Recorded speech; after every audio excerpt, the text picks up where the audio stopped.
Hello, hello. Good morning, everybody. Hold on, I got something crazy going on here. What is this? No, what is this? What is this thing? How are you guys today? I just realized there's something up on my screen here. I got to take this thing off real quick. How do I get it off? Oh, no, it's not that. It's not that. There it is. Okay. How are you guys? I'm Jason Krutzky. It's a pleasure to be here with you. TrendSpider TV. It's the pre-market pulse. So we're here hanging out, looking at the action. How are you guys today? You know, we just got through with 2 days of excruciatingly long testimony from our good friend, Mr. Jerome Powell. I don't know if any of you guys tuned in. The market, you know, didn't really seem to care that much, like in the relative grand scheme of things. We had this big move on Tuesday. This was before you even started talking. It was like the market was just like, yeah, while he's talking, we're just going to sell off. And so we had a big move Tuesday lower, and they kind of grinded lower, you know, over the past 2 days. But really, they've kind of just taken it sideways, right? They haven't really done all that much. And then we got our initial jobless claims data today, which came in hotter than expected. It was 211,000 jobless claims against, I think, 180 expected or 170 expected. I can't remember the exact number. So, you know, as has been the case lately, bad news is good news. And so the market bounces and we get a nice move here pre-market. Now, where we go from here, who knows? We still have not. Let me grab after hours data and turn that guy on. We have. So we've made a new high relative to the, you know, Tuesday, Wednesday consolidation. Once we kind of came down into the lows on Tuesday, we've now made a new high relative to all that. So that's good for bulls. If you're bullish, you'd want to see price taking out somewhere up in here. And here we are. So it'll be interesting to see where things go. Good morning, Sadie. Good morning, TH. Who else is here? Please say hello. Let me know where you're tuning in from. Let me know what you're trading today. I'm curious to know all about you guys. We're doing these morning streams. We're starting to get back into doing these pre-market early morning streams, just kind of as you guys can think of these as like office hours for me. I don't have a ton to necessarily, like, I don't have a ton planned to teach you. I'm happy to, you know, go through any tools you're curious about. We can talk about scanning. We can talk about backtesting. We can talk about indicators. We can talk about really anything you want related to the TrendSpider platform. If you have particular tickers that you're keeping an eye on that you want to take a look at, let's take a look at them. What's up, Alta Grant? Oh, how do we say your name? Mr. Sane Bear. Alton Jarrell. Alton Jarrell. Am I saying that right? That's a cool name. Yeah, so no rules here. No, like I said, no real plan. Just live here with you guys to kind of just, you know, answer any questions that you have about the TrendSpider platform. If you are a TrendSpider user, of course, always thank you so much for being a user of the platform. We very much appreciate it. If you're not yet a TrendSpider user, what do you need to see to become one? Maybe I can show you something that you didn't realize the platform can do. Would love to get you on board. I've got a coupon that I can hook you up with if you're interested in that. I got a 35% discount coupon. So anybody who is not yet a TrendSpider user who's interested in becoming one today, let me know. I will get you that coupon. And yeah, what are we watching today? All right, Altan Jarrell. Looking at Tesla.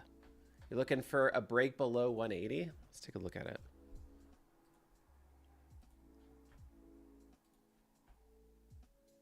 Yeah, so you can see on my chart, I had 168 as my level of interest personally. What is it about 180 that strikes you particularly, sir?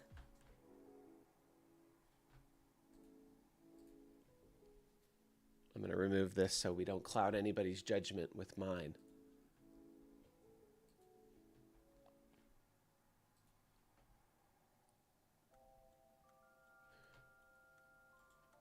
Whenever I am looking at long-term charts, I'm pretty much always going to be throwing up some anchored VWAPs just to kind of get a general sense of where things are relative to them. If you're not familiar with anchored VWAPs, you know, pretty strong recommendation to become familiar with them. They can be very, very powerful.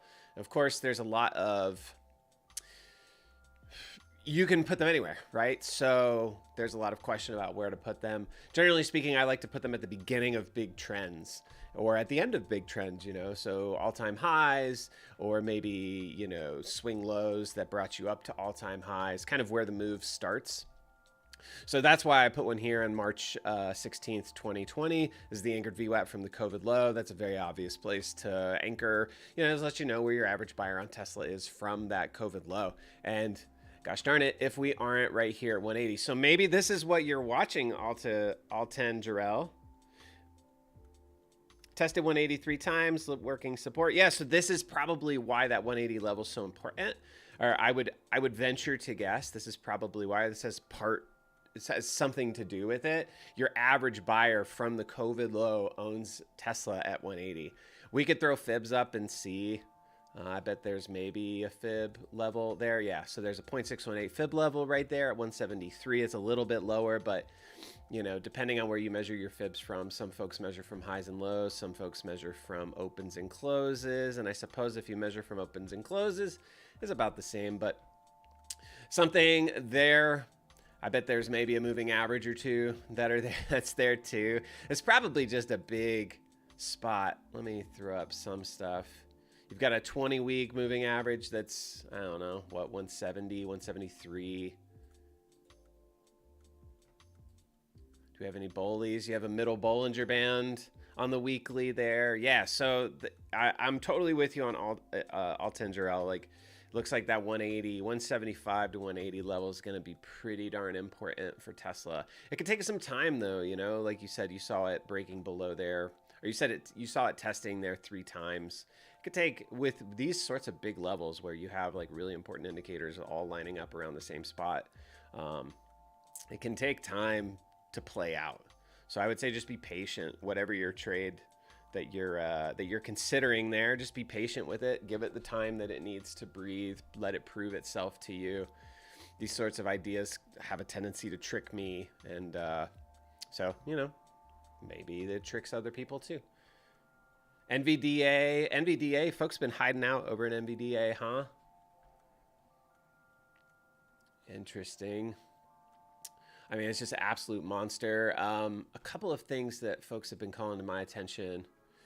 We've got, I'm pretty sure you can see where my level was. That 268 was kind of where I was looking personally. Not trading advice, do your own thing.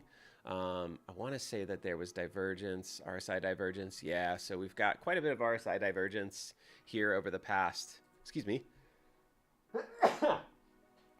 over the past couple of weeks.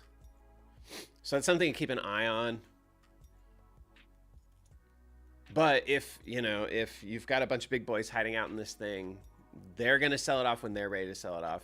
And these indicators that we watch are not going to matter really to anybody.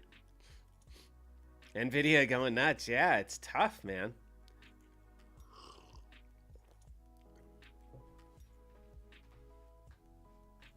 Hold on one second, guys. Got to answer a question here from my colleague.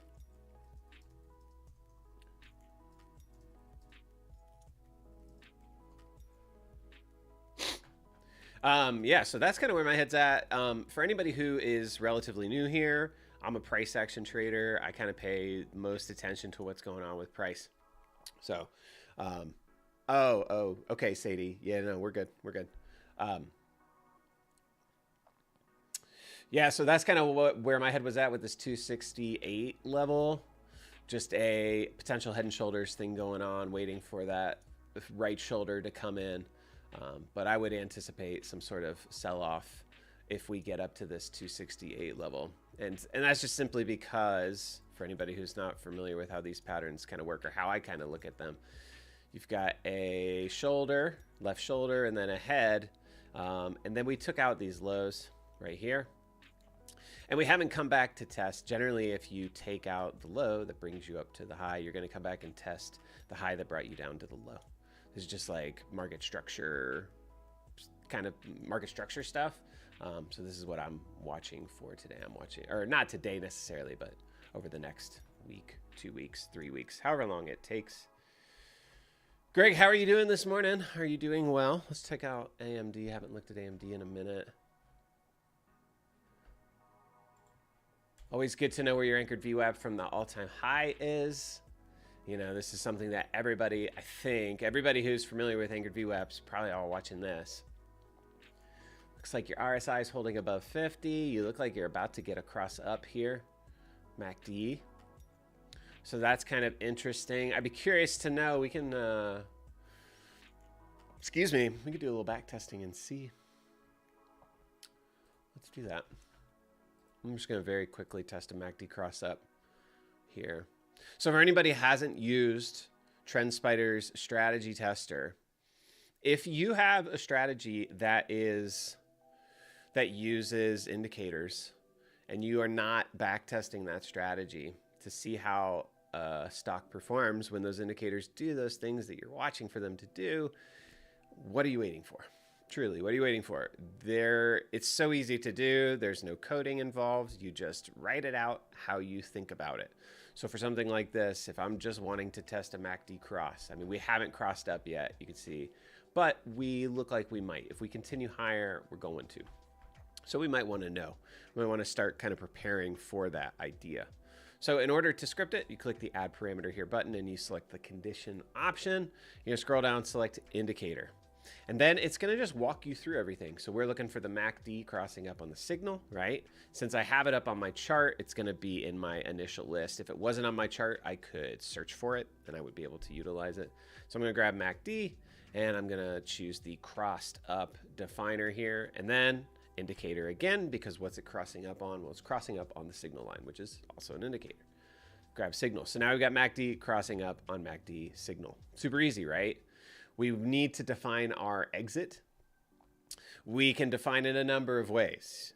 I'm just, for very, very basic purposes here, I'm just going to use MACD, the cross down, right? And we could talk about how to make this better, or we could talk through a lot of things here. So you guys let me know. Like I said, I'm here for y'all. I don't have an agenda today. I'm just kind of winging it. So if you guys have questions about anything, or you want to back test other names or other ideas or scan or whatever, just let me know. If this is not interesting to you, I'm happy to switch gears. But anyway, yeah, we need to define, or we're going to define the cross down. So we're going to do it the exact same way. So we're going to say MACD, and instead of crossed up, we choose cross down. We say indicator, MACD signal. So now we got MACD cross up is our entry. MACD cross down is our exit. We're keeping it on the daily time frame here. We need to decide how far back we want to test. I'm going to go 7,000 candles. And we're trading on the next open. So if the cross were to occur today, we would get into this trade on the open of tomorrow's candle. And we run the test, and what do we get? Like, instantly, this is very interesting. And there are a number of reasons why this is very interesting. Now, what I think most people would point to, the glittery, most enticing number here is the performance chart number, because it actually beats out buy and hold. So instead of, over this past 7,000 candles, owning AMD for the entirety of the entirety of those 7,000 candles, you're talking like 27 years. You can actually beat out buy and hold on AMD by just buying this MACD cross up. It's kind of rare that we get this sort of result from something so simple. So this is a little bit of an anomaly, but it is interesting, right? It is cool to be able to know this instantly, that you actually do better on this strategy, very simple strategy, than you would if you just bought and held AMD for the same period of time. So your return on this strategy, a little over 1,000%. Your return on AMD over that same period is a little under 900%. So you're beating out buy and hold by like almost 200% here. That's interesting. But for me, since I know quite a bit more about how this tool works and how you can use it to like improve yourself and improve your strategies, over on the right hand side, we offer a tool. You could call it a tool. You could call it, I don't know what you would call it. I would just call it kind of a piece of this tabular data section. This is the tabular data section right here. So this is like a breakdown of how the strategy works, the results of the strategy, kind of all of the different data points you might be interested in. And if there are any data points that are fundamentally bad about your strategy, and when I say fundamentally bad, what I kind of mean is that these data points will cause your strategy to mess you up in the long term. It will kill you, right? Essentially, you know, maybe things are going well for a time, but ultimately something about the strategy will cause that strategy to fail. We call this tool, we call it no-go highlighting. And we don't see any no-go highlighting here. No-go highlighting is very, very obvious. It's just a red highlight. I'll test something else real quick just so that we can check and see. And I guarantee you we'll find something interesting. This works on Tesla too. That's wild. No-go, wow, what? I'm kind of shocked here that we're not getting any no-go highlighting on any of these names. That is wild. Okay, so here we go. So here's some no-go highlighting. You've got a win rate that is problematic. You've got an average return that's problematic. You've got an expectancy that's problematic. And when you have this no-go highlighting, it's meant to tell you, hey, look, there's something really wrong about your strategy. I think a lot of traders instantly go and look at performance, and when they see a positive performance, especially if it beats buy and hold, they, you know, they think that that's a good strategy because it's simply beating buy and hold. But there's quite more to it, and you have to be quite more mindful of the win rate. You have to be mindful of the average return. You have to be mindful of the risk-reward ratio. You have to be mindful of the max drawdown. All of these values are going to affect one another, and they're going to sway each other in a direction or another direction. For example, if you have an average win rate that's really low, you're going to have an average return that's actually really high, right? Or vice versa. You can balance a low win rate with a high return, right? And all of these values are affecting each other. And so that's what no-go highlighting is for. It's meant to let you know that there's a fundamental flaw in your strategy. You need to repair that fundamental flaw. And usually there's going to be some sort of breakdown. If you hover over each of the no-go highlighting pieces, it's going to tell you what you need to fix. So with a reward to risk ratio of 1.52, which is what you have, meaning for every dollar you spend, you're essentially you're going to make half a dollar, 50 cents is what a 1.52 risk reward ratio means, right? You're making half, you're spending one to make half of one. So when you hover over this, it says with a reward to risk ratio of 1.52, you need at least 48% winning trades, right? And we have 22% winning trades here. So you need to increase your winning trades by more than double with this reward to risk ratio. And you can adjust your entry and exit criteria in all kinds of different ways to increase that reward to risk ratio, which would allow you to win less.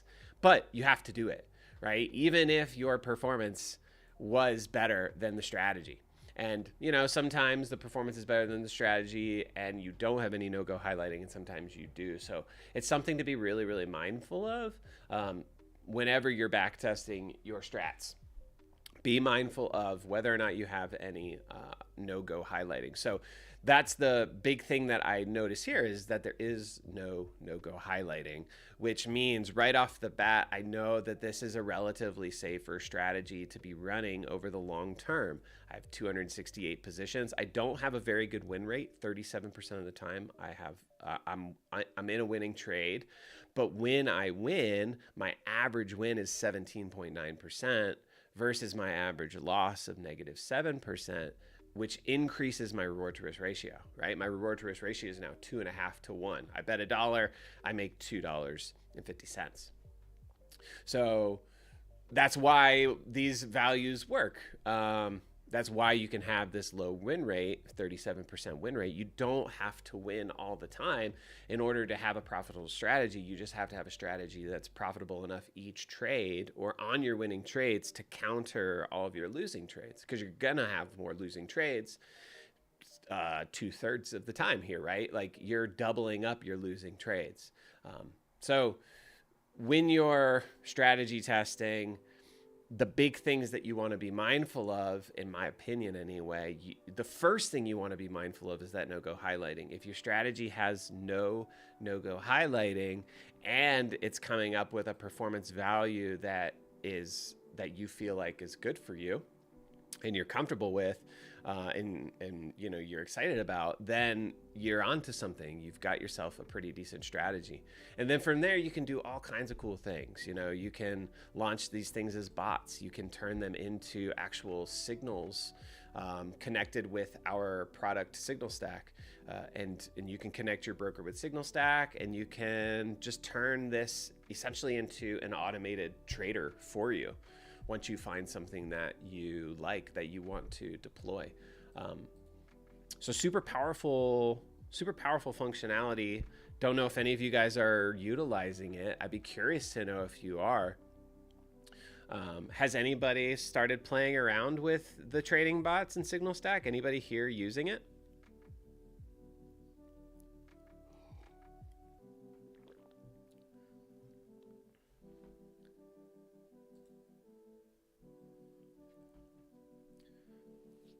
So we're 7 minutes into until the open, and markets are kind of ripping here.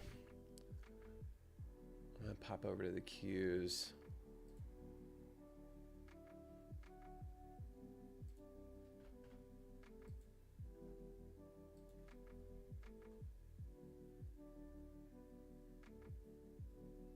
So they really liked that jobless claims number, it seems. At least, you know, who knows? You probably had a bunch of people off sides during the Jerome Powell event, and they're just taking all of those stops.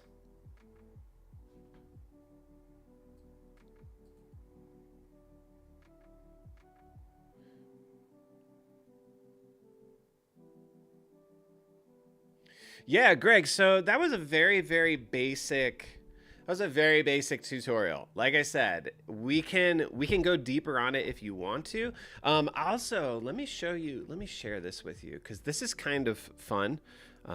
We did a show. I'm not sure, Greg, maybe you tuned in for it. I don't know. But I did a show a couple weeks ago, or maybe it was last week. I can't remember when it was. It was recently. And I set up five different back tests, and I utilized the audience in the show to guide me on how to make the back tests better. One thing that I purposefully did was I purposefully created strategies that didn't work, that we needed to make better in some way. And then I utilized the audience to kind of test and see how well the audience understood the strategies and how well they understood adding conditions to a strategy in order to make that strategy work better, more cleanly. Let me find this video really quick, because it was really fun. It was fun to see. How many people got things right. Here, Greg. You'll be interested to see like how, because there's a voting component. So they would pick a strategy. So a strategy consisted of essentially one entry condition, one exit condition. And then I gave them the option of 2 ways to change the entry. They could add a condition to it. They could alter the current condition. And then we could change the exit criteria. So again, they could add a condition or they could edit the current condition. And each time they chose, we would add what they chose to see how it impacted the results of the strategy. And ultimately, the goal was to get down to a strategy that had multiple conditions on either end, and we cleared out all of the no-go highlighting. We created strategies that beat buy and hold. And we did so using very, very simple tools, RSI, um, very basic indicator stuff, momentum, like just super. I tried to keep it as base level as I could keep it, because oftentimes as traders we get trapped in the thinking that the more we add to our charts, the better we understand them, the more indicators we utilize, the more likely the outcome of our trade. And really the reality is that that couldn't be farther from the truth. You can do a lot with a little. It's just utilizing tools like the strategy tester to let you know what works and what doesn't. We saw that MACD cross strategy works great on some of these high beta names. Kind of interesting. It'd be interesting to try that same strategy on something that isn't as momentum based, something that's maybe a little bit more sideways, or something that moves a little bit more slowly. You probably will end up getting a quite different result. Also, just even this morning, I was kind of scrolling through Twitter and catching up on news feeds and seeing what people are saying, seeing what they're thinking about the jobs report, seeing what they're talking about heading into this week. And whenever anybody posts a chart that says something like weekly MACD is about to cross down on the SPY, and generally, price follows momentum. When people post things like that, my first instinct is let's actually test it and see how it works. And so, sometimes you have big accounts that are saying things like this, and it clouds your judgment about a particular thing that's about to happen. You read something from a big account that says momentum's crossing down on this big name, price tends to follow momentum, and all of a sudden you've gone from whatever opinion you had about the day, now all of a sudden that opinion is colored by this random thing that you just read on the internet that some well-known account posted. There's no data to back it up. There's just momentum is crossing down. Price usually follows momentum down. That could change your whole day, right? That could potentially ruin your whole day if you allow that to affect you. Well, instead of allowing it to affect you, go and test it and see how it works. And so I did that. And as it turned out, it's a better long signal for the particular name that they were highlighting. It's a better long signal than is a short signal. Their post was clearly meant to, without saying that they were bearish, their post was a bearish stance. It was saying momentum's crossing down, price tends to follow. Okay, well, when you test it, you actually find that when momentum is crossing down on this particular name, what usually happens historically is that price tends to go higher. Especially when that momentum, I don't know how much you guys know about MACD, but obviously MACD has the middle line, it has the 0 line, and MACD crosses can occur above or below that 0 line. Well, when you include that they're crossing down, even though they're crossing down, when you include that they're above that 0 line, the results do even better. So, and that was the case in this particular instance. So, all that to say, this tool, not only does it allow you to check your strategies, but it also allows you to check other people's, right? You can kind of disprove things very quickly and set yourself straight. And I think that's a hugely important piece. And it's just valuable. It's just really, really valuable to be able to test those sorts of things really quickly. Because again, so many strategies are very basic. You've probably, if you've been trading for any period of time, you've certainly traded some moving average crosses. You've certainly traded some RSI divergences. You've certainly traded some,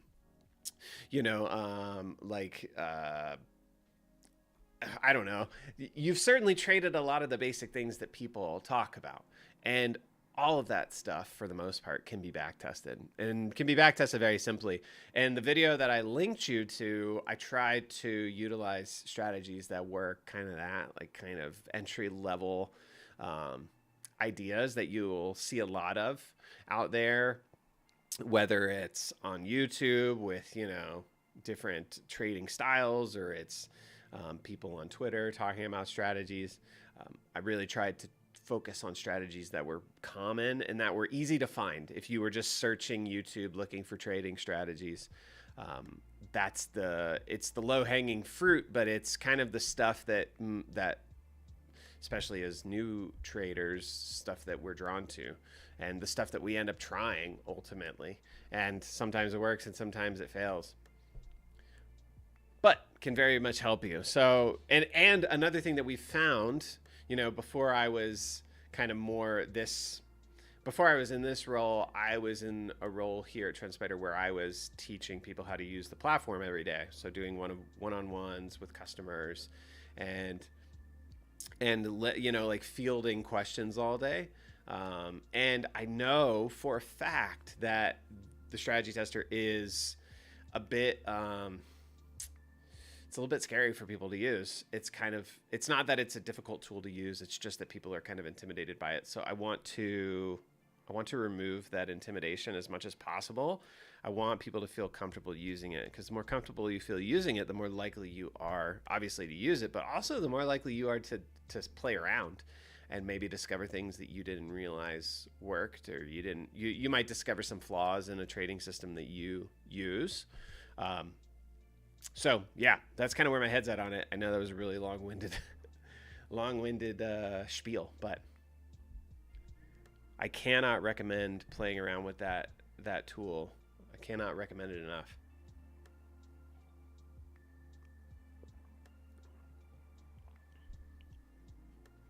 So what are we thinking? Anything we want to watch this morning? It is now 7:31. The market is open.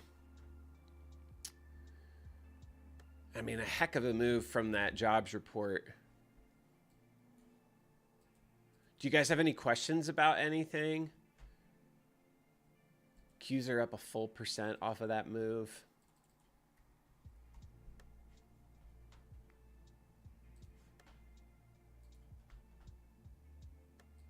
SPY up almost 0.75%. How's DIA looking?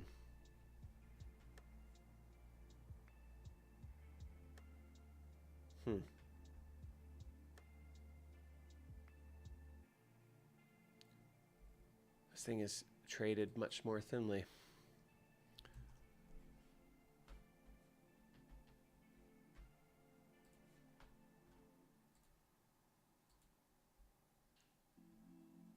IWM managed almost 0.6%. Tesla toying with that 180 level you were talking about earlier, sir.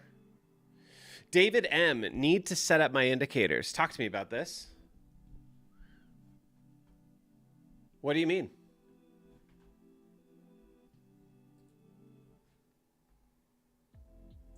Are you saying that you need to determine what indicators you should be using?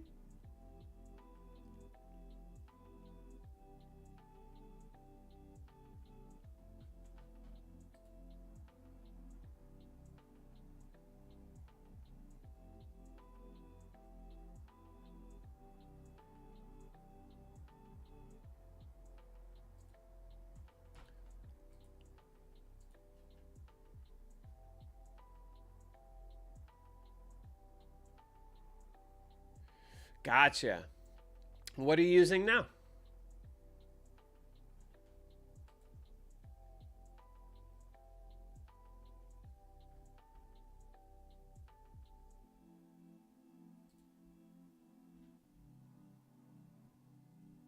I'm just scrolling right now through top traded names.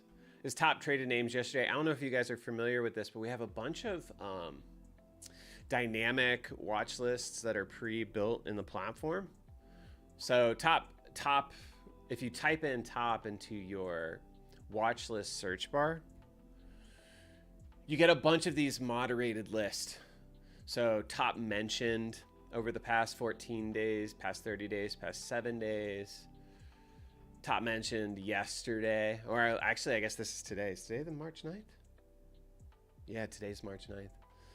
So we have all these Wall Street bets. This is kind of interesting because it's like very social sentiment based. And we have top positive and top negative on the day. That's kind of cool. So you can very quickly, just based off sentiment, know kind of where the most eyes are per Wall Street bets. And then we have top traded retail, or top traded by retail investors over the past 7 days. Driving the truck at the moment. Right on, David. Well, hit me if you have questions about anything. You know, you're always more than welcome to hit me up on Twitter. My Twitter handle is right here at Krutzky Trades. My DMs stay open. Feel free to reach out to me at any time with any questions that you have. I'm always happy to help if I can, you know. Civ B? Sadie, why Civ B? Yikes. That's why. It's pretty ugly. Did they have like earnings? Let's see. No, they didn't have earnings. Let me do this. I'm going to add news here.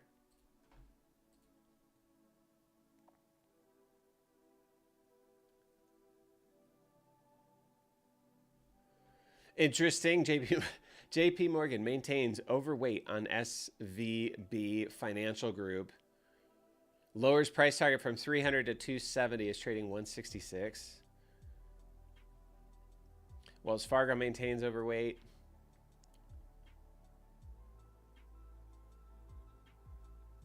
So what happened to this name? Hold on.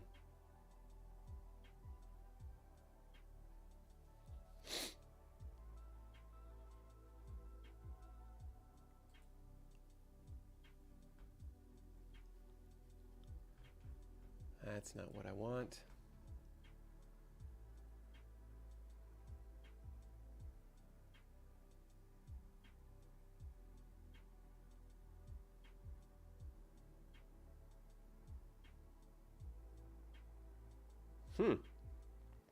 Yeah, there's nothing in the news feed that really speaks to what happened here. I mean, it's a huge sell-off. That volume is no joke.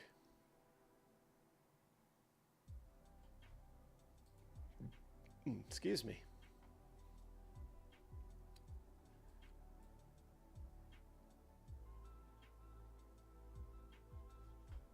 Interesting. Let's zoom out a little and see. Whoa.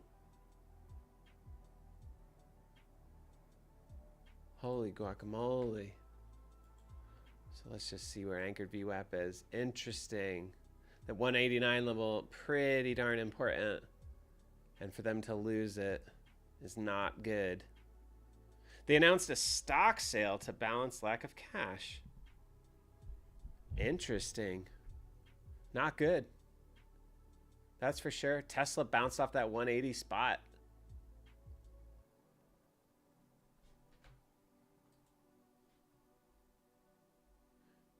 Looks like futures trying to grind a little higher. SPY trying to grind a little higher.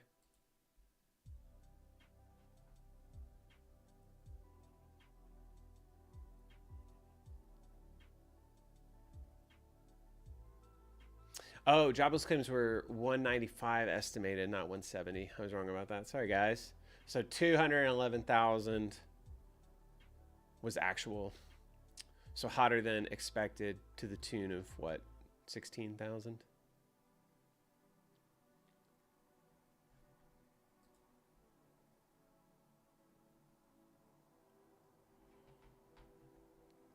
Well, David, whenever you find the time, feel free to hit me up and let me know if you're having any trouble with anything. I'm more than happy to assist you there.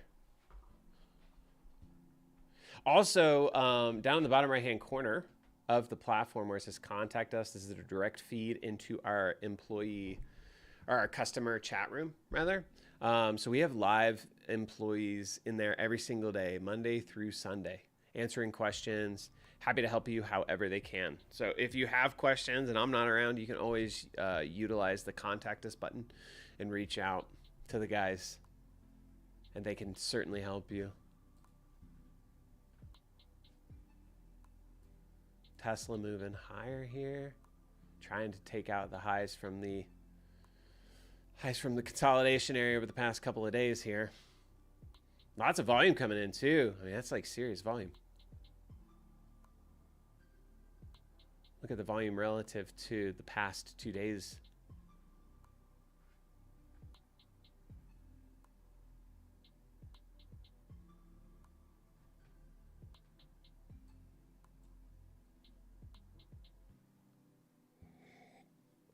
What are y'all's thoughts here? I'm curious. Are you guys feeling like just general market gut feel? It's a lot of macro headwinds. If you pay attention to the macro folks, there's a lot out there to be worried about and afraid of. If you pay attention to the technical folks, there's a lot more constructive opinions than in macro land. So I'm kind of curious to know what y'all's thoughts are. Are we deeply concerned long term? Are we not so concerned? Are we paying more attention to price? Where's y'all's heads at?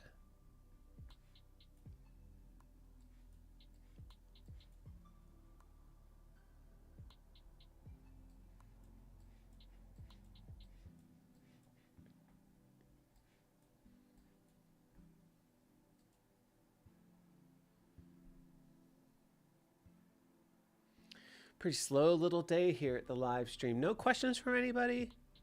Nothing y'all want to talk about? Nothing y'all want to look at? I suppose that's okay. But it'd be a lot more fun if we had something to talk about. Have you guys played around with the new data flow widget?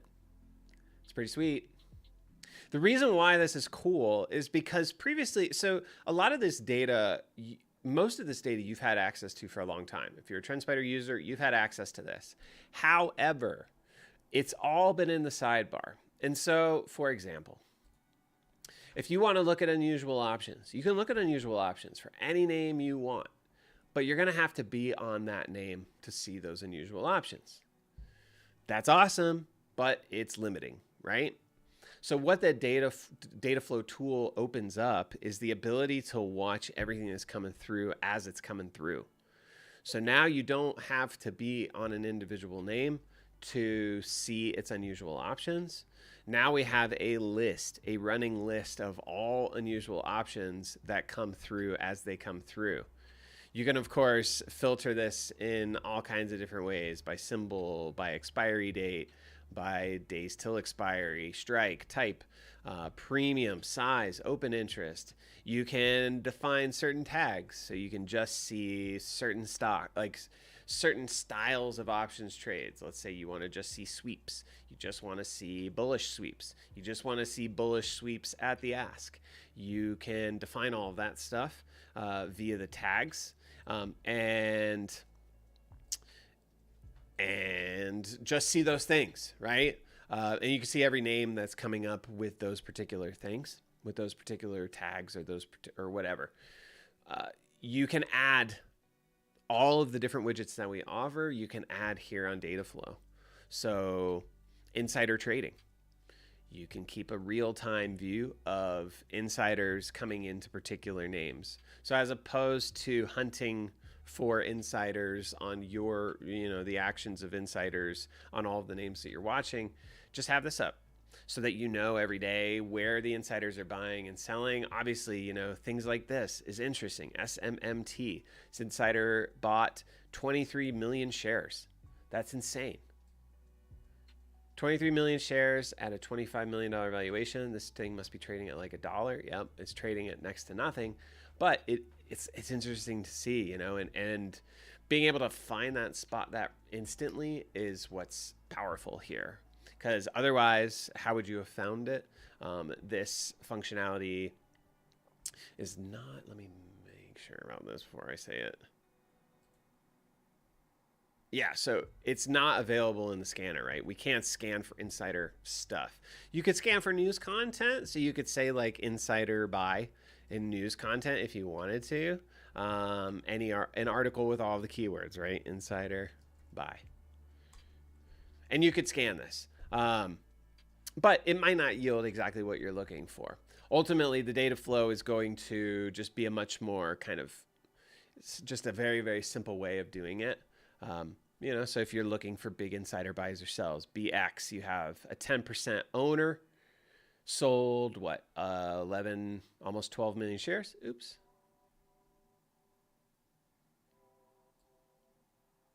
To the tune of 260 mil. So why is this person selling? Why is a 10% owner selling? I don't know. Why are they selling $250 million worth of stock?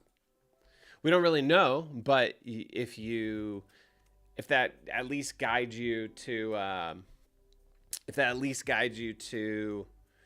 inspect a name, then it's done its job, right?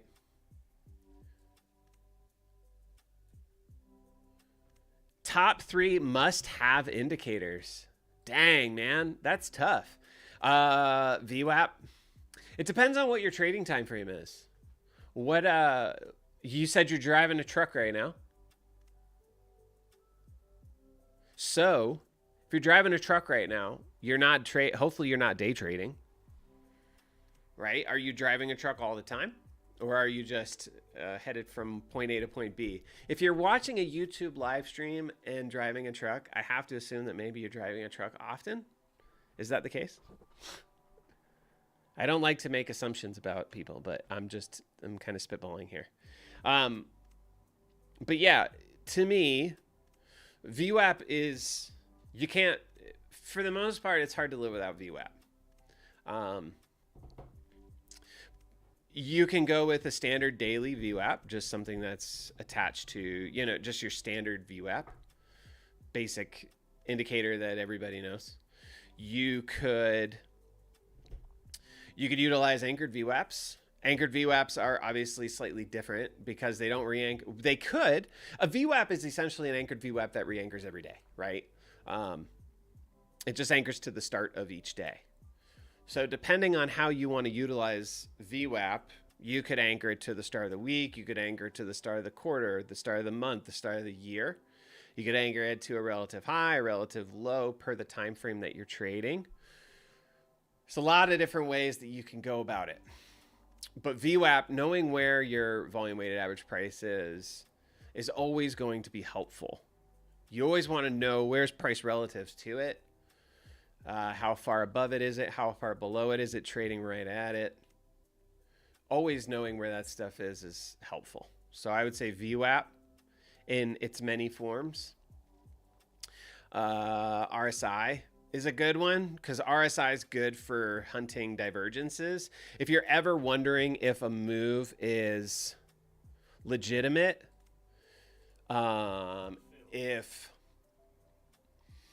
if you utilize RSI and price together and you're tracking RSI, if price is continuing to make higher highs, RSI is continuing to make lower highs, it might be a signal that it's time to consider looking for price to reverse. Same for downside moves too, right? If you're seeing price making lower lows, but RSI is making higher highs, it might be a signal that the price might be trying to build strength and reverse. So RSI for me is a big one. I mean, those are the two that I kind of use mainly, RSI and VWAP. But, knowing where particular moving averages are, everybody watches the 200-day moving average. That was obviously really important for many folks just recently, right? You had SPY, you had the Qs at their 200-day moving averages. Knowing that where they are, where price is relative to them is wildly helpful when it's relevant. It's just not always relevant, right?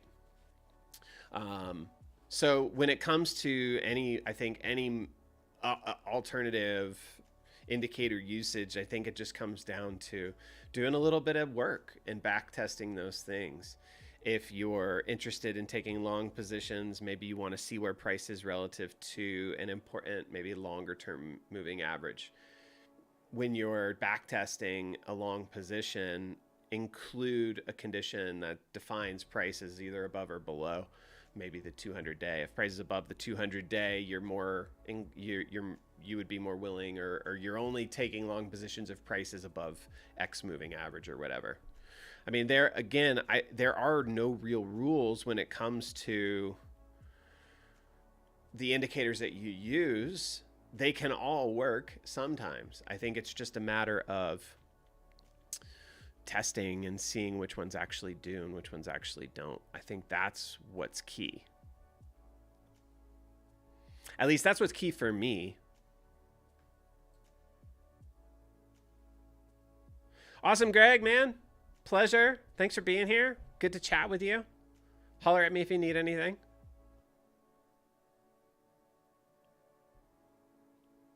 So that's my thought, David.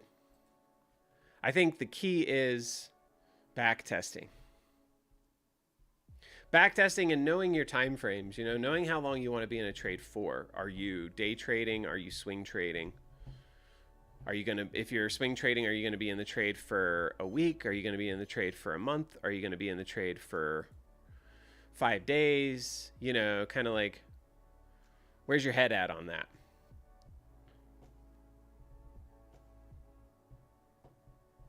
So SPY is, all of the indices are totally ripping here.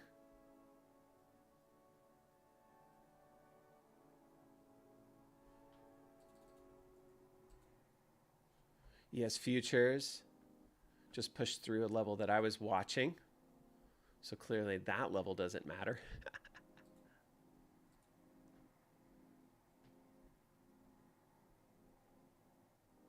It could matter. You just need to give it a little bit more time, maybe.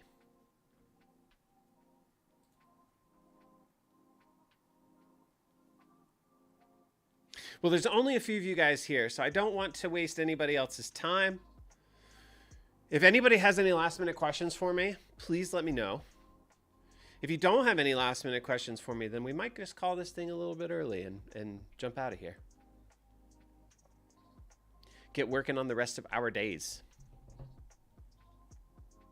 Any non-TrendSpider users here that are interested in becoming TrendSpider users? If so,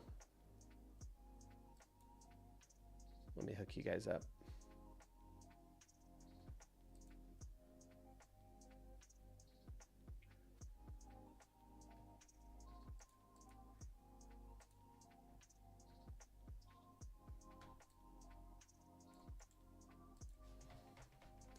Let me hook you guys up.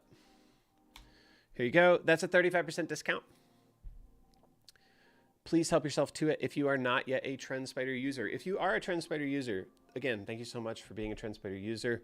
We are here to help you. So if you have questions, you can feel free to hit me up anytime. Like I said earlier, my DMs stay open. I am here to answer questions for you guys. So hit me up if you have them. Any last minute, this is going once, going twice. Any last minute things from anybody?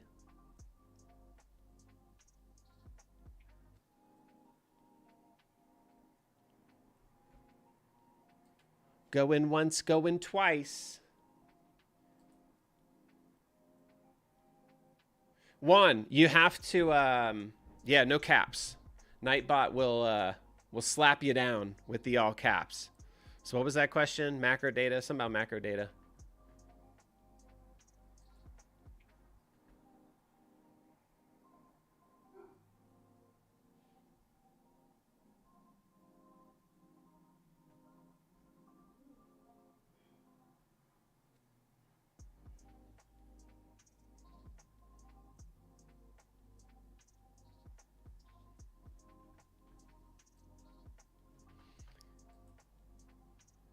UPS.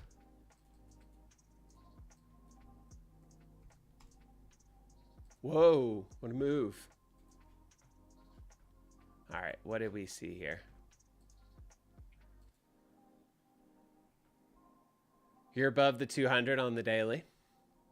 Kind of just going sideways in this nasty little range here. Between what, 192, 173. How are you thinking about trading it?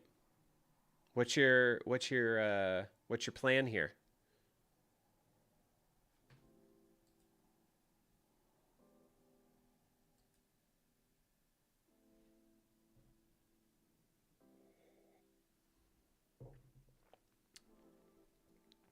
Because knowing a little bit more about your plan might help me understand how to, how to help you think about it. You're going sideways, and you really have been trading in this range for what, since December? So for 4 months, you've been stuck in this 190 to 173, so $20 range. Oh, tomorrow's data. How tomorrow's data might affect UPS, the non-farm payroll data. Is that what you're talking about, Juan?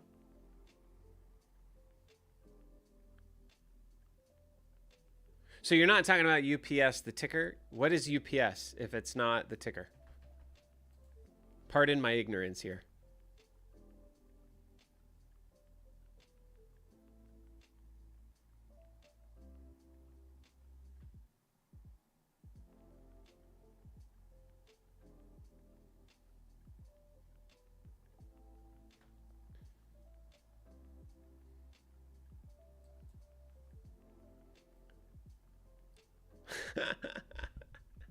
Okay, I'm so confused, Juan. SPY. You got non-farm payroll data tomorrow. Yeah, I mean, I don't know how it's going to affect markets. I'm probably going to be live for it. I'm probably going to be watching it live. So plan on being back here with me tomorrow because I'm probably going to do that. I don't know how it's going to affect markets. I really don't. For me, again, I'm a price action guy. You held the 200-day moving average. For me, a big spot was kind of in here, this like 391 on SPY. This was kind of a big spot. It was an untested. There was some untested stuff here. ICT traders looks like this. They like price to come back in and retest areas like this because you had very little action, very little sideways action. You just had a big move down followed by a big move up. So it creates this area that price would like to test. And then kind of the reverse of what I was talking about earlier, you have a new high being made relative to this one. And then you look at the low that brought you up to the high that was gained over here. And we came back and tested it and held it nicely. So on the price action side, it held the 200-day moving average. It held this kind of level of interest. For price action traders, you could look at the fibs from low to high, from this swing low to high, and you came back right into that 0.618. So what is this again? This is multiple things all kind of pointing to the same potential support, and we held it. So for me, and I think for a lot of traders, I think that 200-day moving average is going to be key. If you see a sell-off tomorrow and we break that 200-day and then come back and test it, then you're going to be wanting to look to see what happens when that retest comes. Do they break below it, swipe these lows here and just gain again? Or do they break below it and then come back and start failing where they initially held? That's going to be your tell. As far as going higher, well, in order to go higher, what do they need to do? They need to take previous highs. So you've got this, right? And you have the opposite of what we had here. You have that here now. So maybe they want to come back in and test up there because you have that same sort of look. So that's kind of where my head would be at on it and kind of what I would be watching. I'd be watching that 200-day moving average. Essentially, I'd be watching the near-term highs and lows. Kind of this area. If you can manage to get up and through this, then that tells you something. If you manage to get down below and push through this, that tells you something else. And it's just a matter of waiting and letting either one of those things play out. I realize that's kind of a big move. It's $10 lower, $7 higher. But depending on how you're playing it, you know, if you want to be risky and try and position for the announcement, you're doing just that. You're being risky. You're kind of gambling. You're kind of guessing because you don't really know the direction it's going to go. So you can either choose to gamble, or you can choose to kind of sit on your hands and let price action do its thing and determine what to do based off of that. And you know me, I would probably be inclined to tell you, let price action do its thing, you know, unless you just got money to burn. Most people don't have money to burn. So that's where my head would be at. I'm going to plan on being live tomorrow for it. I'm not 100% certain I'm going to do that, but I'm going to plan on it. So follow me on Twitter, and I will post a link with, if I do end up going live, I'll definitely post a link and let you guys know. But yeah, any other questions before I get out of here?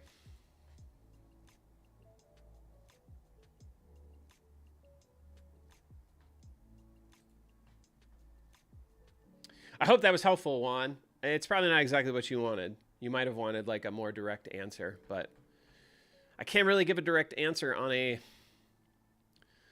fundamental data point that we don't know what it's going to be about, or we don't know how it's going to go. And even if the fundamental data point is how we think it's going to go, we still don't know how price is going to react. You had a lousy jobs report today. You had more, or not lousy, 15,000 more jobless claims than what were anticipated, and markets went up. And now some would argue, yeah, of course, bad news is good news. And that's true to some degree right now. However, it's just stuff to be mindful of. If it's a very specific event that you don't know the answer to, it's generally best to sit on your hands. You can't back test non-farm payroll, is what I'm getting at.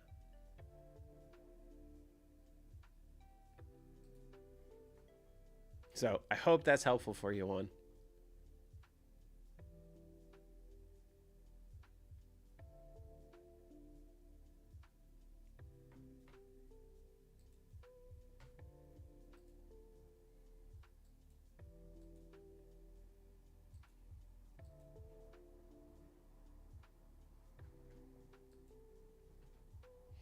All right, y'all. Well, if nobody has any other questions, nobody's curious about anything else, I'm going to jump out of here and get on with the rest of my day. It has been a pleasure hanging out with you guys.